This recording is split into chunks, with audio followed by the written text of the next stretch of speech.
قرآن و حدیث میں جہاں بھی لفظ ذکر استعمال ہوا ہے کیا اس سے مراد قرآن حکیم ہی ہے؟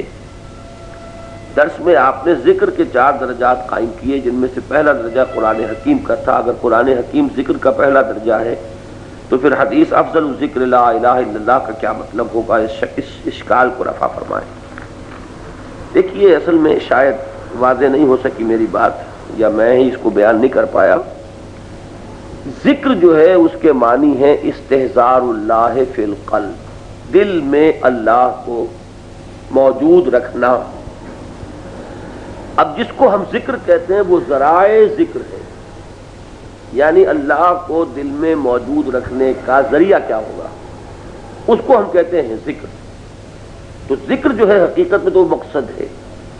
اب اگر کسی وقت میں انسان جیسا کہ میں نے کہا تھا کہ وہ گاڑی پر سوار ہو رہا ہے، اس نے دعا وہ مانگی، تو یہ اس وقت ذریعہ ذکر ہو گیا اس کا کہ اس کا ذہن اس کا دل اللہ کی طرف متوجہ ہو گیا۔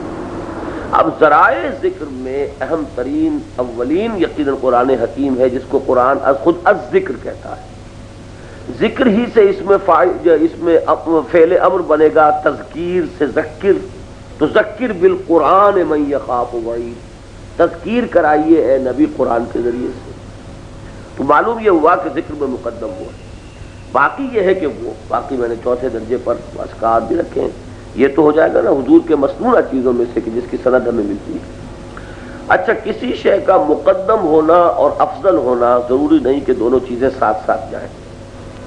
مثلاً یہ کہ افضل ایمان پوری امت میں کن کا ہے؟ صحابہ کا، اور حضور نے زیادہ حسین ایمان قرار دیا ہے بعد میں آنے والوں کا۔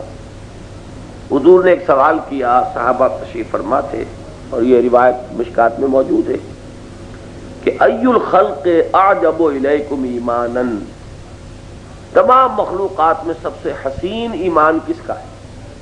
سب سے زیادہ یعنی خوبصورت ایمان، اعجب اسے کہتے ہیں جو بڑا بھلا لگے۔ تو صحابہ نے کہا فرشتوں کا۔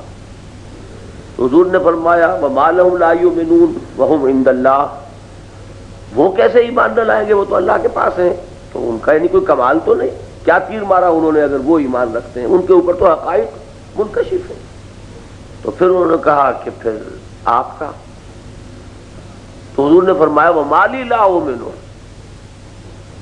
والوحی ینزل علی، میں کیسے ایمان دلاؤں گا، مجھ پر تو وحی نازل ہو رہی ہے۔ اچھا، اب صحابہ نے پھر تیسرا کہا ثم نحن، پھر ہم ہیں۔ تو حضور نے فرمایا ما لکم لا تؤمنون وانا بین اظہرکم، تم کیسے ایمان دلاؤ گے جبکہ میں تمہارے مابین موجود ہوں۔ پھر حضور نے فرمایا کہ ان اعجب الخلق الی ایمانا، میرے نزدیک بہترین، اب اس کو اگر میں کہوں خوبصورت ترین ایمان تو ان کا ہے جو ہمارے بعد آئیں گے، یجدون صحفا فیہ کتاب اللہ یؤمنون بما فیہا، انہیں تو وہ اوراق ملیں گے جن میں اللہ کی کتاب درج ہوگی اور اس پر ایمان لائیں۔ تو معلوم ہوا کہ افضل ایمان تو صحابہ کا ہے، لیکن ایک دوسرے پہلو سے اس ایمان کو حضور نے حسین تر ایمان قرار دیا۔ تو اس وجہ سے ان دونوں میں کوئی تضاد نہیں ہے کہ حضور نے اگر افضل الذکر اس کو کہا لا الہ الا اللہ تو بھی ٹھیک ہے اپنی جگہ، لیکن اقدم الذکر، سب سے پہلا ذکر جو ہے وہ یقیناً قرآن حکیم۔ پھر یہ کہ لا الہ الا اللہ تو قرآن ہی ہے، یہ بھی تو سوچیے نا۔ لیکن یہ کہ قرآن جس اپنی ترتیب کے ساتھ آتا ہے تو قرآن مجید یقیناً ذرائع ذکر میں اولین شمار ہوگا۔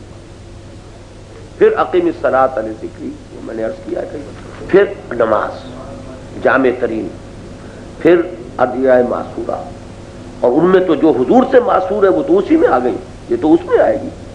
چوتھے میں نے کہا تھا کہ اور جو بھی اس میدان میں جنہوں نے، جیسے ہم کہتے ہیں کہ مجرب نسخے ہیں فلاں حکما کے، تو بھائی استعمال کر لیجئے، فلاں فلاں دوائیں ڈالیے اس میں۔